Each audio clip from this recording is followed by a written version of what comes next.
Level Up is a regular podcast that brings you topics to help you perform at work and in life at your very highest level. Your host is Dan Chiodo, an executive coach, corporate trainer, and author. He is president of Impact Training and Executive Coaching. And now, here's Dan. Thank you, Jesse. And thank you to our audience for joining us on Level Up. Yes, we are still in the season of being here at Level Up. We've had Be Polite, another episode on Be Bold. Our last one was Be Kind. Michelle Wedlake talked about steps to be kinder. And today's episode, number 72, is entitled Be Engaged.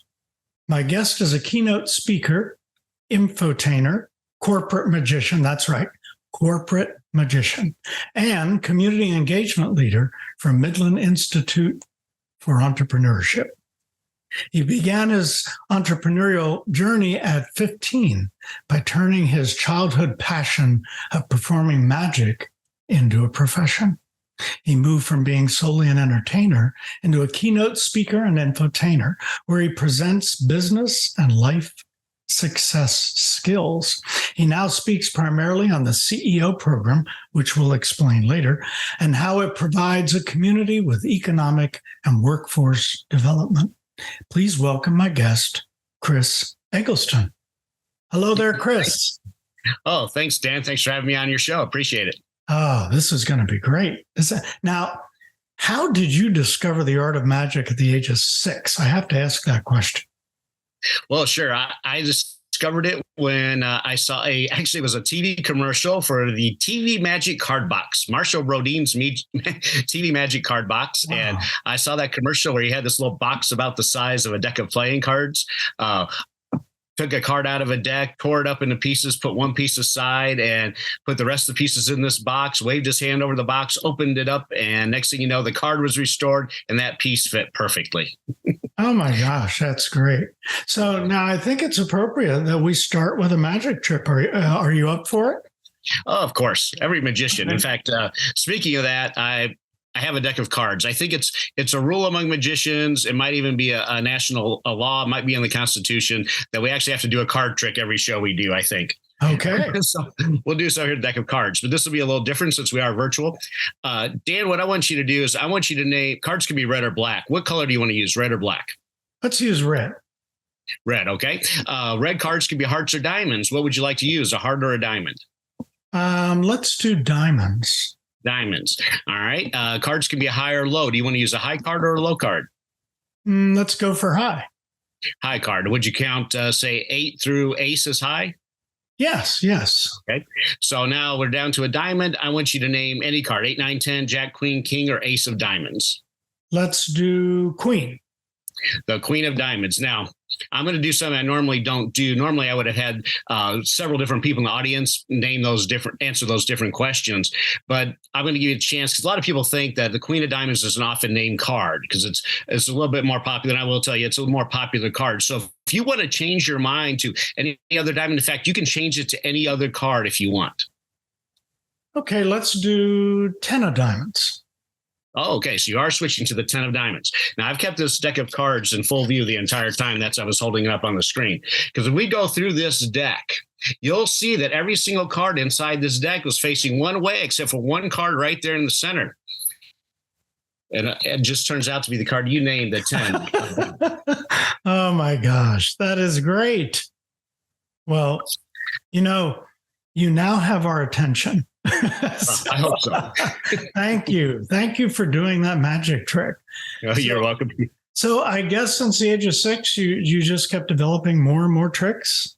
Yeah, well, I mentioned to you earlier when we first started the call that all these books behind me are all magic books. I have over 600 magic books. I became avid with magic. I always jokingly say Santa Claus, after I first asked for that first trick that I saw on TV, Santa Claus made the mistake of actually buying me a magic set or two, and including that first trick, that TV magic card box, and he brought it to me. And that started the whole ball rolling. And I started in that first set, though, something was very impactful. There were a couple little magic books, like 52 card tricks or something like that. And I really have always loved to read. And so reading became my primary tool for learning a lot of the magic that I do.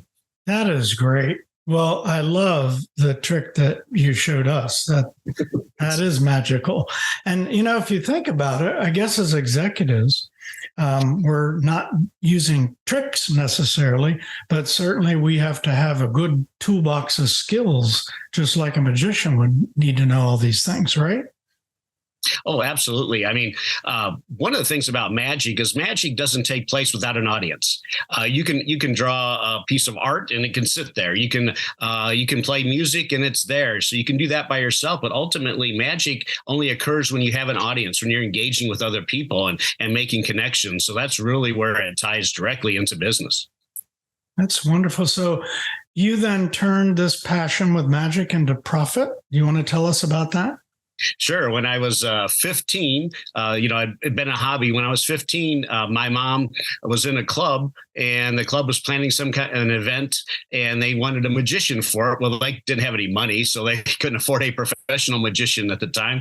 She said, "You know what? My son does some magic tricks," and so they ended up hiring me, I think, for a $20 bill or something like that, to actually go out and perform for their event. And that spurred me to think, though, you know what? I love doing magic. Can I actually make money out of it? And then I set about doing what I always do, and I started studying how do you book shows and how do you get more gigs and business. And you kind of gave my background earlier, but it was segued from that first show to getting a couple of referrals off of it, and then just kept growing. And I started marketing and selling and building a career.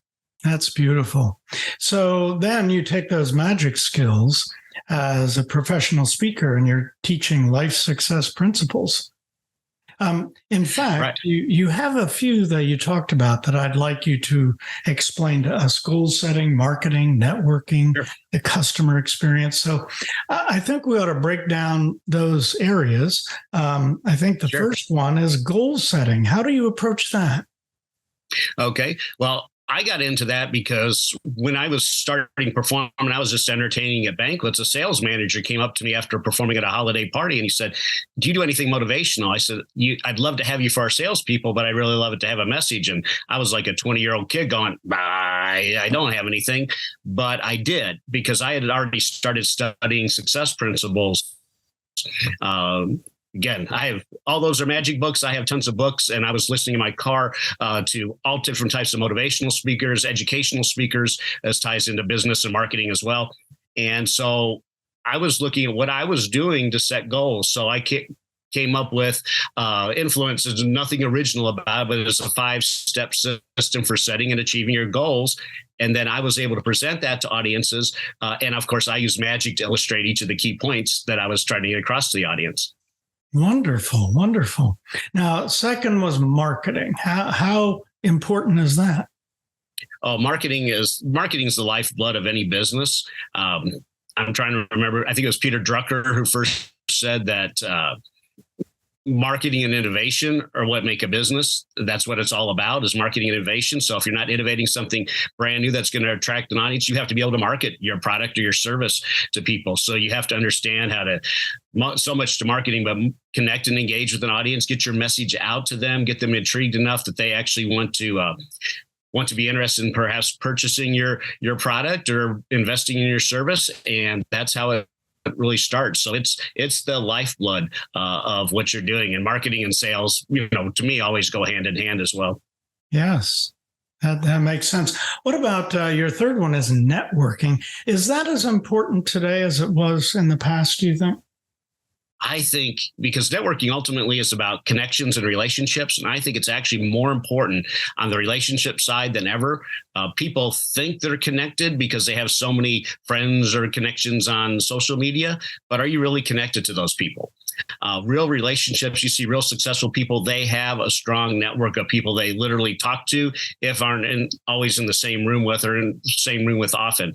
So I think that it's more important than ever for people these days to try to stay connected, to try to have those relationships, because they're invaluable. You and I connected about this call just because of relationships and different angles and different people we commonly knew. And that's powerful in your life and in your business, any aspect of what you're trying to do. That's so true. The last one is the customer experience. I love that so much better than customer service. So tell us about the customer experience. The customer experience compared to customer service. Customer service is a customer wants something, you get it to them. That's basic service, right? Customer experience encompasses everything that occurs in your interaction in the customer's interaction with your business. So I always liken it back. It goes back to, how do they hear about your business? That's part of their experience. What happens if they want to call you? The way you answer the phone, the music they might hear, a message they might hear while they're on hold, is part of that experience. The way the person talks to you on the phone is part of it. If they come into your business, it's the same thing. It's when they first drive up, what do they see? How does the building look? How does the parking lot look? Is it all broken up and tons of potholes, which we get here in the Midwest? Or is it a nice, smooth service that, nicely lined so you can easily pull up? You can see where the front door is. You can walk in, whether it's a restaurant or a store or someone's office for a financial planner, for instance. What is the whole experience? What do you hear? What do you see? What do you smell even? How are you greeted inside, in person, and on and on? I mean, that keeps carrying on, but that whole experience, and then the follow-up after that. So you've engaged with someone. How do you follow up? I was just talking to someone on a call earlier about the power of thank you notes. I mean, do you follow up with a thank you note? Do you provide the service? Do you follow up after you've had an interaction with someone?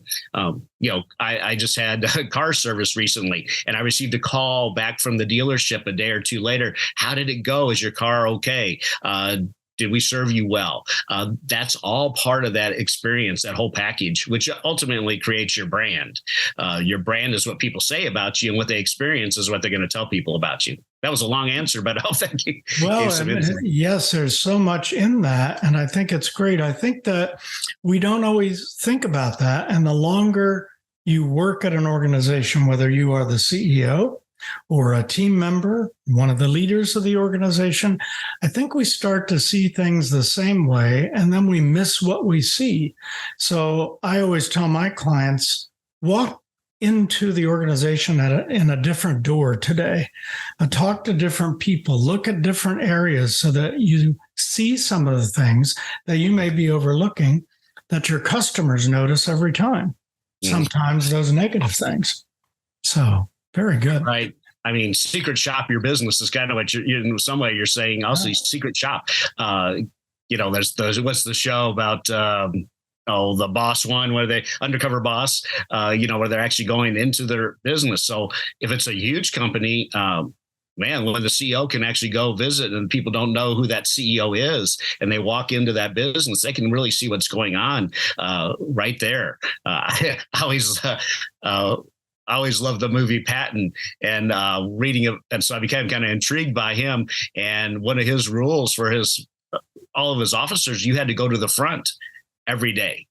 You had to get out there. You can't just rely on reports. You had to get out there firsthand to see what was really happening in the battlefield, and in business, the same thing. You have to know what's really happening. If you call one of your offices somewhere, how are they answering the phone? They may say they're doing it. You've trained them how to do it, but are they really doing it the right way that's going to be most effective? That's right. And mystery shoppers will look for that sort of thing. And my daughter is in that business. And something I didn't realize is that they are also watching to see how team members relate to each other. Is there respect? Is there rapport? And so that's something I hadn't thought of that they are watching for. So very interesting. Yeah, I saw that on a negative side one time, or actually, sadly, more than once. You go in, I've seen it in fast food, especially, go in there and the manager's on the phone yelling at an employee who didn't show up. Well, I'm a customer and I'm hearing all of that. I should never hear that. Right. I hear, yelling in the background. It shouldn't be yelling in the background. That's not a good experience for the customer. I think we all need to remember that when we're at work, we're on stage. Mm-hmm. Everyone is watching us. The people who report to us, our customers, everyone. So, that ties back to the magic performance side. But every day we are performing. I mean, you and I are performing on this call right now. We're trying to be natural and real and everything like that. But still, why am I not in a t-shirt today? Because I want to give an impression. It's part of the experience. I want people to know why, if you book me for an engagement or I come to your community to talk about CEO, you're going to get somebody who's professional and looks professional, is going to treat you professionally.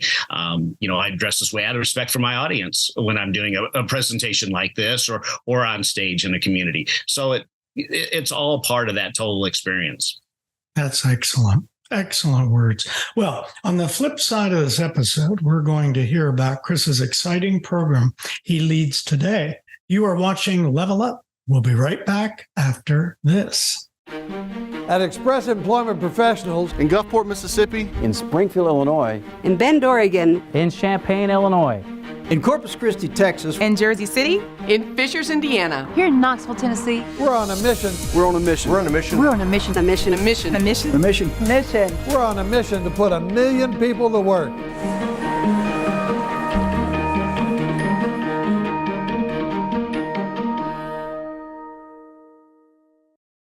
We are back. Thank you for being with us today. My guest on Level Up is Chris Egelston, someone who knows how to get people engaged. That's really important.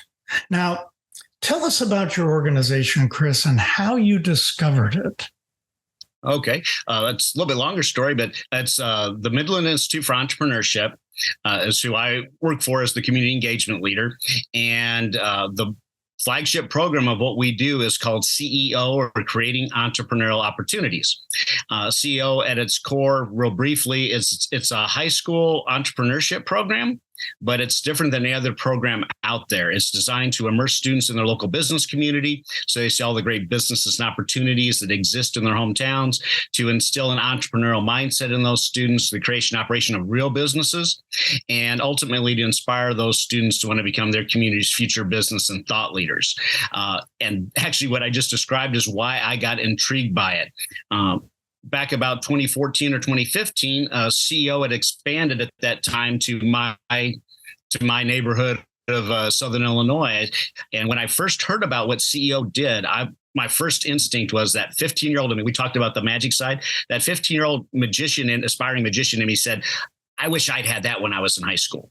And the second part of me, the adult entrepreneur in me, said, I wish I'd thought of that. So I started to see the results that CEO was putting into young people and how it was providing inspiration for them to pursue their passions, which tied directly to what I did as a kid, and also tie into them actually benefiting their community long term. And so that's what excited me about the program. I love it. Now, what year did it actually start, the program itself? CEO first started in Effingham, Illinois in 2008. It started as a one-off effort. Midland Institute didn't exist when it initially started. It was some entrepreneurs in the communities, a couple innovative educators in the community came together to fight a problem they were having. They were losing connection with the next generation. They were experiencing brain drain or bright flight, if you will. Young people were seeing opportunity everywhere except in their hometowns. We think of this happens a lot in rural communities, but even in some larger communities, the kids are just seeing opportunity elsewhere. And it's even worse now, I think, because of social media. Everything looks so pretty and wonderful on social media with the people they follow. So they were trying to figure out, how do we engage that next generation, and how do we build our entrepreneurial ecosystem? And so that spurred the creation of the first CEO class. And that started it. After a couple of years of that, other communities in the region started saying, hey, how do we get one of those CEO things? And Craig Glenvall, who was the first facilitator of CEO, is one of those innovative educators. Craig was asked, can we do this in other communities? And he said, yeah, as long, I'll do my best to teach what I do. And he became the executive director of the Midland Institute for Entrepreneurship.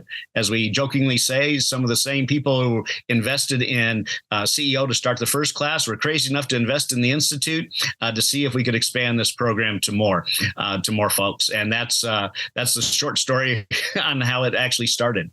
Yes. Has it changed over the years since the first class and now what you're doing today? Well, the first thing is it has grown. We have now 70 programs in 10 states involving nearly 330 high schools. And as far as changes, Midland Institute were probably where the biggest part of the change. The core of the class was built by Craig, and the first couple classes really built what the experience is going to be. But from the Midland Institute perspective, what we've tried to do is to provide tons of team support, a very relational organization, a whole suite of tools and technology to support a community that wants to embrace CEO and help them operate a program very successfully. And we provide training to go with all of that to make it very successful. So we're always working, and since the start, how do we make this as easy as possible so people can really deliver the CEO experience in their community? That's great. Well, what is the most recent city that you brought on board? We have a handful that are launching. They'll have their first class this fall. Vigo County, Indiana, that's the Terre Haute area. We have program up in two programs actually in Minnesota. We have what's called Cottonwood Jackson CEO. That's in the Marshall, Minnesota area. Excuse me, not Marshall. Windham, Minnesota area, Windham and Jackson, Minnesota. We have one Minnesota River Valley, which is kind of the Mountain Video area.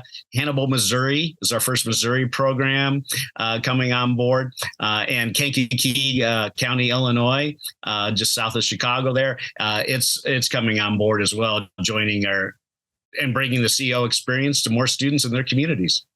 Do you have any individual success stories that kind of stick in your mind?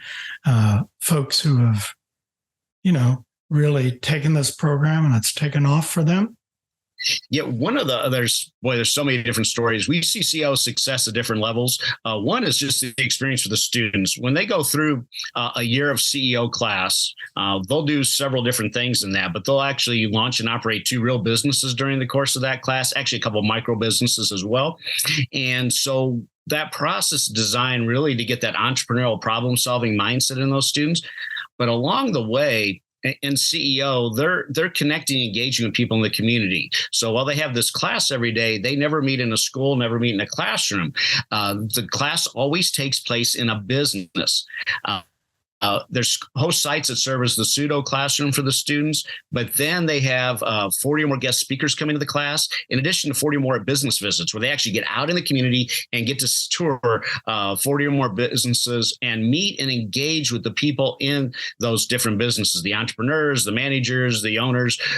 Get to see and meet and hear their stories, learn about business directly from business people, not from a textbook and not from a lecture. So they're going through that process, and then they apply what they're using to start their businesses, a class business first, an individual business that they leave the class with at the end. And these are real businesses. These are not like stop at a business plan or stop at a pitch competition. They do all of that, but they're at the end, they actually are making products or services available for sale in the community. I say that to lead into the success stories. So what they're getting there, they're learning entrepreneurship, entrepreneurial thinking in particular, that problem-solving mindset. They're also getting the business, learning business success skills, but more importantly, they're learning life success skills and essential employability skills that'll make them successful no matter what path they choose in life. So we see success at one point just by getting all those skill sets in those students. But the other path is probably what you're getting at about particular stories. I can mention Michael Brummer, who was in the second ever CEO class in Effingham, Illinois. Michael he graduated in 2010. He moved away from the area for several years. He lived in some large cities, and he finally got the allure to come back to Effingham. And what he did is trying to figure out what to do. And so there was a vacant downtown bank building right on the corner in downtown Effingham. And he decided, I like that building. I want to purchase it. And he did. He just saw a large investment in financing for this project. He turned the second floor into some apartments, which are now Airbnbs. But the most exciting part was he turned the ground floor into the Exchange. It's a co-working space. He had seen co-working spaces like that in other communities and never saw one in a small town like Effingham. And so he turned it into that. So there's places to sit down, have coffee, do your work on the laptop, meet with friends or clients, or some private meeting spaces. And there's even a couple meeting rooms. I jokingly say that the old bank vault is still there, and he has the door propped open. He has a table and stools set up in there, so you can actually meet in the old bank vault.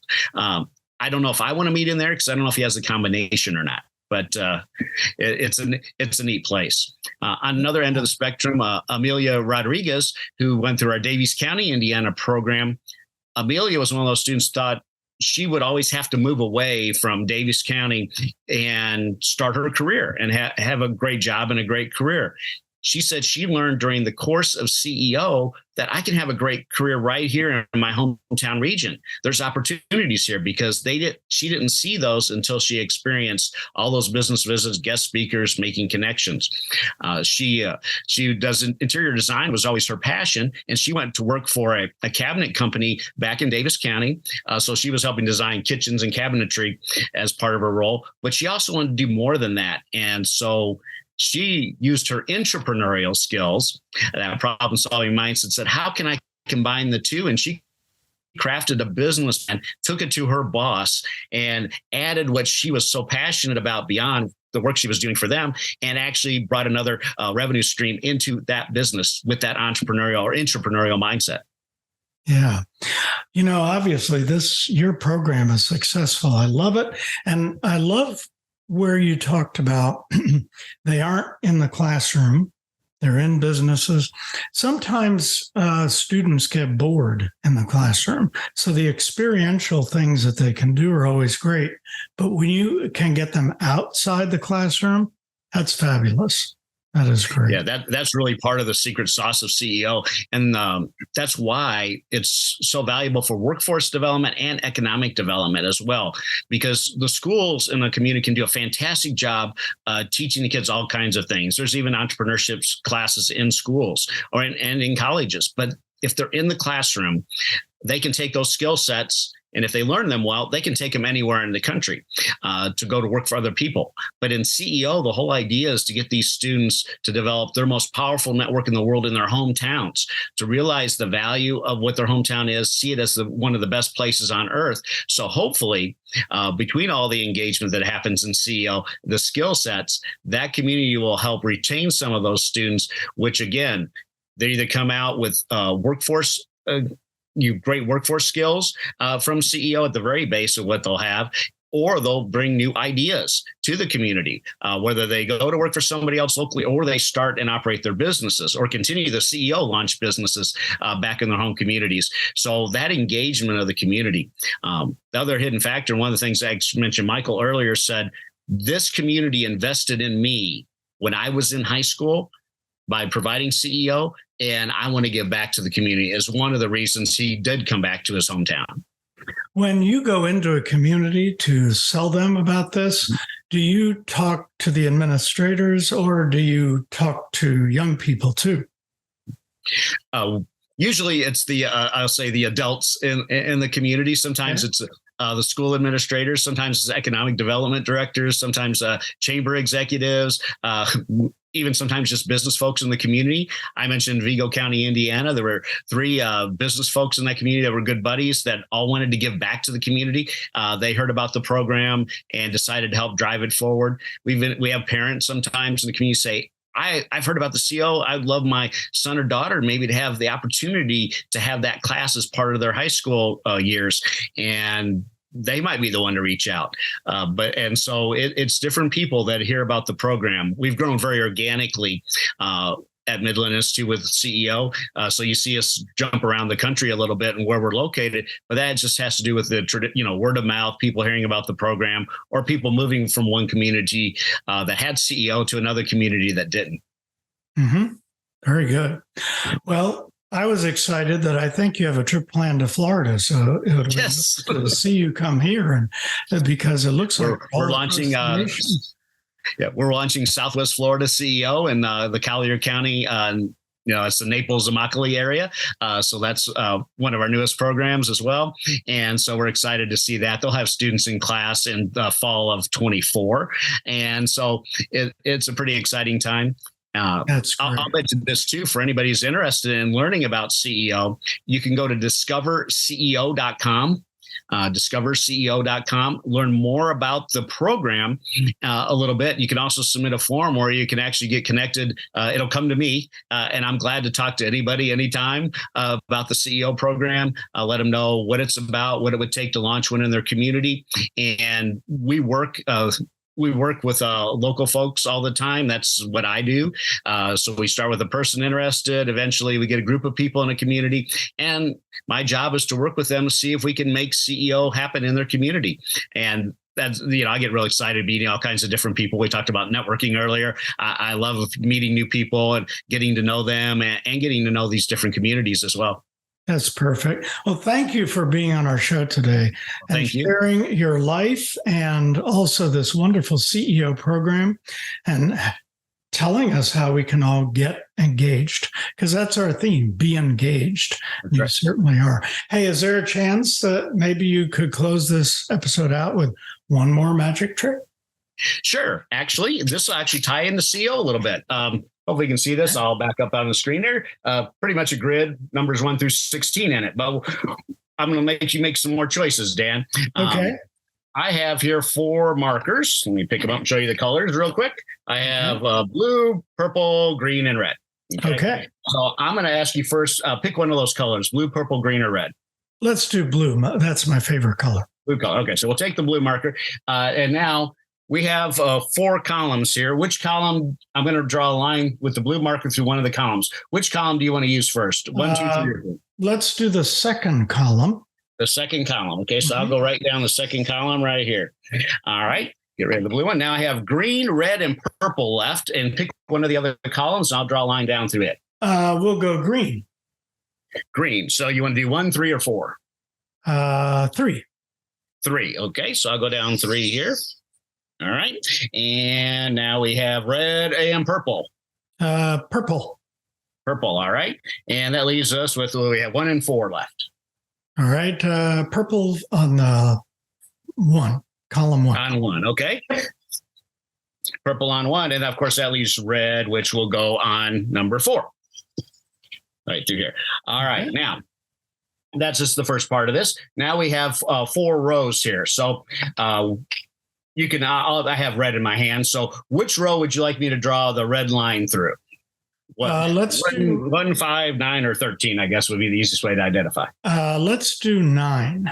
9. Okay. So we'll go right through there. We'll draw the red line. Next, I'll just grab green, but which row would you like to go through? Let's go through row 2. Row 2. So number 5 there. Mm-hmm. That right? Okay. And then I'll just grab blue. So we have the top one and I guess the bottom one left. Let's do the top one. The top one. We'll take the top one right through there. And finally, what color did we miss here? We missed purple. Yes. Yep. Yeah, we haven't done purple. Yeah. Okay. So we have purple, and that leaves the bottom one for purple. All right. Now, I wanted to do this because it relates to CEO. One of the biggest things students learn in CEO is they learn there's so many different opportunities, so many different possibilities in their lives, so many different things that they could do. With this grid here, you could have chosen so many different things. There were 576 different outcomes that could have happened as a result of the colors you chose and where we drew the lines. And what we're going to do is we're going to look for the intersections of the lines here. The 2 purple ones come together at 13. The blue ones here we have, those come together at 2. The red ones come together at 12, I believe. And finally, the green ones came together at, where are they at number 7. Okay. Now, this only worked out this, like I said, you have 576 different ways this could have worked out. So you're making choices. Like CEO students make choices every year. They learn that we all make choices. Every choice has a result. So if we look at the areas where those intersected, we take 2 plus 7 is 9, plus 12 is 21, plus 13 gets to 34. Okay, if you pick different places, different spots, we would have got a different number. But in this case, we got 34. Where is this all going? every possibility in life, you can always be successful. You can take a different path. You can take different choices. But in this case, I was really hoping that you picked the path to success that I wanted, where we all ended up to. Oh, wow. That is great. Wonderful. And all our viewers are wondering, how does he do that? That is great. What a nice way to put a finishing touch on this episode. Thank you. Thank you very much. That is beautiful. Beautiful. Well, we appreciate you taking time to do this episode. Chris, thank you. You're so inspirational. And we thank you, our viewers, too. Check out the show notes for this podcast. The episode will be in our Level Up library very soon. And hey, Dustin, I know you'll have a few final words, but my words today are be engaged. If you feel like this information was valuable to you, Dan would love it if you'd click the like button and subscribe to the channel. If you have any questions or thoughts about today's episode, please leave a comment. Also, if you're a first-time subscriber, be sure to ring that bell to be notified about future episodes. To learn more about what Impact Training and Development can do for you and your business, visit impactbydan.com, where you can find more information about executive coaching, corporate training, keynote speaking, and much more. Thanks so much for watching.